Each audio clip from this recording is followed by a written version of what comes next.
Hello বন্ধুরা, আজকে সামনের গলা তৈরি করে দেখাবো। এখানে রাউন্ড ভি টাইপের একটি গলার আমি কাট করে নিয়েছি, আর আজকে এই গলাটাই সেট করে আপনাদের সাথে সেট করার নিয়মটা আপনাদের সাথে শেয়ার করব। এখানে আমি একটি বক্রম আগে কেটে নিয়েছিলাম, আর বক্রম কিভাবে কাটিং করতে হয় তার একটি লাইভ আমার পেজে আছে, আর লাইভ ভিডিওর পাশাপাশি এমনি ভিডিও কিন্তু দেওয়া আছে যে কিভাবে মানে বক্রম কাটিং করতে হয়।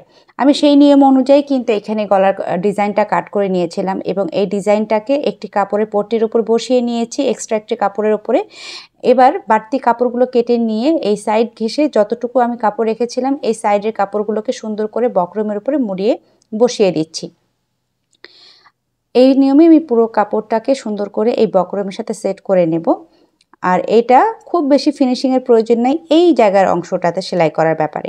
আচ্ছা, এবার এই যে সেলাই করে নিলাম, এবার বক্রমের এই পার্টটাকে আমি সুন্দর করে মাঝখান থেকে মিডল পয়েন্ট ইন্ডিকেট করার জন্য আমি সুন্দর করে ভাঁজ করে নিয়ে একটি ছোট্ট কাট লাগিয়ে নেব। এবার এই যে বক্রমের পার্টটার মিডল পয়েন্ট এবং কামিজের পার্টের মিডল পয়েন্টটাকে মিলিয়ে নিয়ে একটি হেজাব পিনের মাধ্যমে আমি আটকে দিচ্ছি।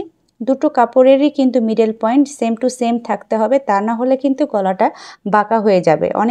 অনেকে কিন্তু বলেন যে কামিজের গলা বাঁকা হয়ে যায়। এই ক্ষেত্রে কিন্তু এইটাও একটি কারণ হতে পারে, যদি আপনারা গলাতে বক্রমটা সঠিকভাবে সেট করতে না পারেন সেক্ষেত্রে কিন্তু আপনাদের কামিজের গলাটা বাঁকা দেখা যাবে তৈরি করার পরে।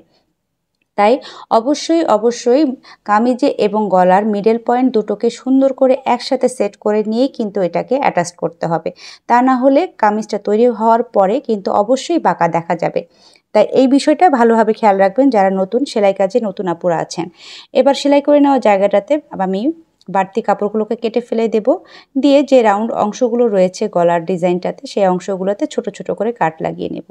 এই কাট লাগিয়ে নেওয়ার ফলে আপনি যখন বক্রমটাকে উল্টে নেবেন তখন খুব সুন্দরভাবে প্লেনভাবে সেট হয়ে বসে যাবে, তা না হলে কিন্তু টান হয়ে থাকবে, যেটা একদম ফিনিশিংয়ের সাথে বসবে না।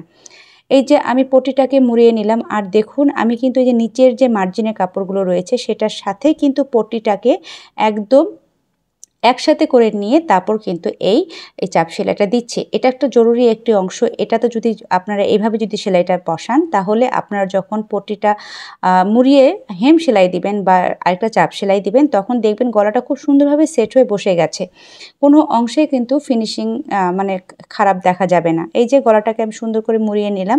আপনারা চাইলে এই পর্যায়ে একটি চাপ সেলাই দিতে পারেন সোজা পাশ থেকে, চাইলে নাও দিতে পারেন। এই অংশের সেলাইটা কিন্তু একেবারেই অপশনাল, আপনারা চাইলে না দিতে পারেন, আপনারা সরাসরি হেমের কাজটাও করে নিতে পারেন। আমি এখানে একটু ছোট করে মানে ছোট সেলাইয়ের ফোঁড় দিয়ে আমি এখানে চাপ সেলাই দিয়ে দিলাম। এই তো গলাটা তৈরি হয়ে গেল। আশা করি আজকের ভিডিওটা ভালো লেগেছে। ধন্যবাদ সবাইকে।